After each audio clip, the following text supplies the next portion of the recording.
இயேசுவில் எனது அன்பிற்குரியவர்களே, உங்களுக்கு என்னுடைய இதயம் கனிந்த வாழ்த்துக்கள். வணக்கம். அன்பானவர்களே, இயேசுவினுடைய பிறப்பை ஒட்டிய நிகழ்ச்சிகள். இன்றைய சிந்தனைக்கு மத்தேயு நற்செய்தி முதல் அதிகாரம் 18 24 முடிய. யோசேப்பு உறங்கிக் கொண்டிருக்கிறார். அவர் அன்னை மரியாவோடு திருமண ஒப்பந்தம் செய்தாயிற்று. அன்னை மரியா கருதரித்திருந்ததை கண்டு மறைவாக விலக்கிவிட திட்டமிட்டிருந்த வேளை கனவில் தூதர் அனுப்பப்படுகிறார். வானதூதர் கடவுளால் அனுப்பப்பட்டு அவர் சொல்லுகிறார், மரியா கருவுற்றிருப்பது தூய ஆவியால். உறக்கத்தை விட்டு எழுந்த உடனே மறைநூல் நமக்கு சொல்லுகிறது, அவர் தூய ஆவியால் கருவுற்றிருந்தார். கணவர் யோசேப்பு நேர்மையாளர்.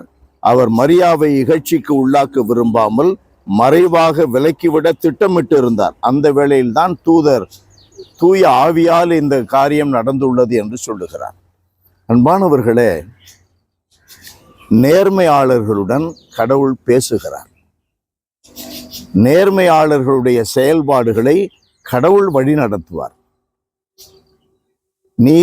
நீதி உள்ளவர்கள், நேர்மையாளர் என்றால் நீதி உள்ளவர்கள். கடவுளுக்கு உரியதை கடவுளுக்கு கொடுப்பது, மனிதனுக்குரியதை மனிதனுக்கு கொடுப்பது என்ற மனநிலை கொண்டவர்கள் தான் நீதியாளர்கள் அல்லது நேர்மையாளர்கள். இந்த யோசேப்பை கடவுள் தேர்ந்தெடுத்திருக்கிறார். காரணம் என்ன? அவர் நேர்மை உள்ளவர்.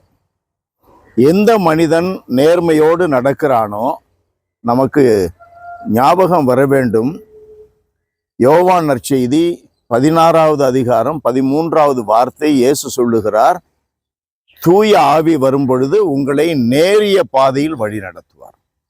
நேர்மையாளர்கள் தூய ஆவியினால் வழி நடத்தப்படுகிறார்கள். தூய ஆவி இருக்கிற இடத்திலே 5:17 1 கொரிந்தியரிலே நாம் வாசிக்கிறோம், விடுதலை உண்டு. தீமை செய்யாதபடி விடுதலை செய்யப்படுகிறார். தவறு செய்யாதபடி விடுதலை செய்யப்படுகிறார். பாருங்கள், ஒரு நீதிமானுக்கு கடவுள் எவ்வளவு துணை இருக்கிறார். யோசேப்பிற்கு அந்த துணை முழுமையாக கிடைத்தது. இந்த இன்றைய சிந்தனைக்கான வார்த்தைகளிலே நாம் பார்க்கிறோம், யோசேப்பே, தாவீதின் மகனே, உன் மனைவி மரியாவை ஏற்றுக்கொள்ள அஞ்ச வேண்டாம். ஏனெனில் அவர் கருவுற்றிருப்பது தூய ஆவியால் தான். அவர் ஒரு மகனை பெற்றெடுப்பார். அவருக்கு இயேசு என பெயரிடுவீர். ஏனெனில் அவர்தம் மக்களை அவர்களுடைய பாவங்களிலிருந்து மீட்பார். கடவுளுடைய வார்த்தைக்கு கட்டுப்பட்டு கடவுள் எதிர்பார்ப்பதை போல ஒரு மனிதன் நீதி உள்ளவனாக நடந்தால் கடவுள் அவனோடு இருக்கிறார். மீட்பர் அவனோடு இருக்கிறார். பாவங்களிலிருந்து மீட்கிறார், பலவீனங்களிலிருந்து மீட்கிறார்.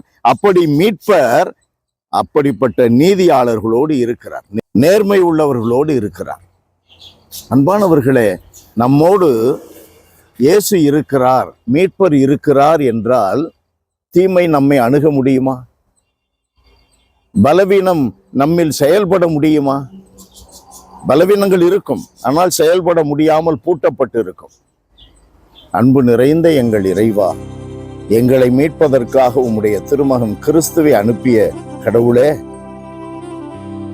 நாங்கள் ஒவ்வொரு நாளும் கிறிஸ்துவினுடைய ஆவியினால் வழிநடத்தப்படவும், வழிநடத்தப்படும்படியாக நாங்கள் நேர்மையாளராக இருந்து அதற்கு தகுதி பெற்றவர்களாக வாழவும், தூய ஆவியினால் வழிநடத்தப்படுவதனால் எல்லா தீமைகளிலிருந்தும் எங்களை நீர் மீட்கிறீர். உம்முடைய திருமகன் கிறிஸ்துவை கொண்டு எங்களை மீட்கிறீர் என்பதை உணர்ந்து தலை நிமிர்ந்து நாங்கள் நடக்கவும் எங்களுக்கு அருள்வீராக.